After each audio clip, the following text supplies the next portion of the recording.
ವೀರಪ್ಪನಿಂದ ಬಂದ ಮೇಲೆ ಓಕೆ ಒಂದು ಸಿನಿಮಾ ಶೂಟಿಂಗ್ ನಡೀತಾ ಇತ್ತು. ಶಿವರಾಜ್ ಕುಮಾರ್ ಮತ್ತು ರಾಘವೇಂದ್ರ ರಾಜ್ಕುಮಾರ್ ಇಬ್ಬರು, ರಾಘವೇಂದ್ರ ರಾಜ್ಕುಮಾರ್ ಅಲ್ಲ ಅವರ ಇವರು ವಿಜಯ ರಾಘವೇಂದ್ರ ಅವರಿಬ್ಬರು ರಿಷಿ ಅದ್ರಲ್ಲಿ ನಾವೆಲ್ಲ ಅನೇಕ ದೊಡ್ಡಣ್ಣ ಇವರೆಲ್ಲ ಇದ್ವಿ, ತುಂಬ ಆರ್ಟಿಸ್ಟ್ಗಳಿದ್ವಿ ಅಲ್ವೇ.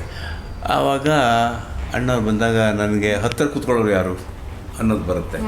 ಶೂಟಿಂಗ್ ನೋಡೋಕ್ಕೆ ಮಗನ ನೋಡೋಕೆ ಬಂದಿದ್ರು ಅವರು. ನಾನು ಅವನು ಒಂದಷ್ಟು ಗೋಳೆ ಹಾಕ್ಕೊಂಡಿದ್ದೀನಿ, ಏನಣ್ಣ ನೀವು ಹಿಂಗೆ ಮಾಡಿದ್ರಿ ಹಂಗೆ ಮಾಡಿದ್ರಿ, ವಾನಪ್ರಸ್ಥ ಆಶ್ರಮವನ್ನು ನೋಡೋದಲ್ಲ ನೀವು, ಅಲ್ವಾ ನಿಮ್ಮದು ವಾನಪ್ರಸ್ಥ ಆಶ್ರಮ ಅಲ್ವೇ ಇದು ಅಂತ ಕೇಳಿದ್ದೆ ಅವರಿಗೆ.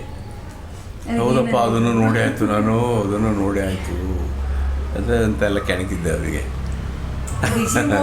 ನೆನಪಾಯ್ತು ಸರ್, ಇವತ್ತಿಗೂ ಯುಗಾದಿ ಹಬ್ಬದ ಒಂದು ಸಾಂಗ್ ಇದೆಯಲ್ಲ, ಅದು ನನಗೆ ಹಬ್ಬ ಇಲ್ದಿರೋ ದಿನ ಅದನ್ನ ಕೇಳಿದ್ರು ತುಂಬಾ ಖುಷಿ ಆಗುತ್ತೆ ಸರ್.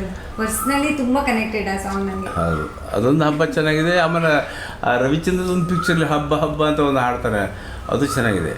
ಅದರಲ್ಲೂ ಒಂದು ಸಿನಿಮಾ ಅವ್ರ ತಮ್ಮನ ಪಿಕ್ಚರ್ ಏನೋ ಇದೆ, ಅದರಲ್ಲೂ ಒಂದು ಮಾಡಿದ್ದೀವಿ. ಇದೇ ಥರ ಹಬ್ಬದ ಹಾಡೋದು ಇದೆ ಅಲ್ಲಿ.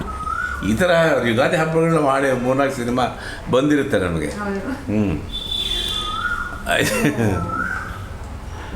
ಅದು ಅವರು ಸಿಂಗಲ್ ಆಗಿ ತಗೊಂಡ್ರು. ಅವ್ರ ಜೊತೆ ನಿಮ್ಮ ಫೋಟೋಸ್ ಇಲ್ವಾ ಗುಬ್ಬಿ ವೀರಣ್ಣ ಅವ್ರ ಜೊತೆ? ಇಲ್ಲ, ಅವಾಗೆಲ್ಲ ಇಲ್ಲವೇ ಇಲ್ಲ. ನಾನು ಒಂದೇ ಸಲ ಅವ್ರ ದರ್ಶನ ಮಾಡಿದ್ದು ಅವ್ರ ಮನೆಯಲ್ಲಿ. ಅವ್ರಿಗೆ ತುಂಬ ಏಜು ಆಗಿತ್ತು, ಮತ್ತು ಅವರು ಅದಾದಮೇಲೆ ನಾನು ಅವ್ರನ್ನ ನೋಡಲಿಲ್ಲ. ಅದಾದಮೇಲೆ ನಾನು ಅವರ ಕೊನೆಯ ದರ್ಶನ ಮಾಡಿದ್ದಷ್ಟೇ. ಗುಬ್ಬಿಲಿ ಅವ್ರನ್ನ ಸಮಾಧಿ ಮಾಡಿದ್ರು, ಆವಾಗ ಹೋಗಿದ್ದಷ್ಟೇ.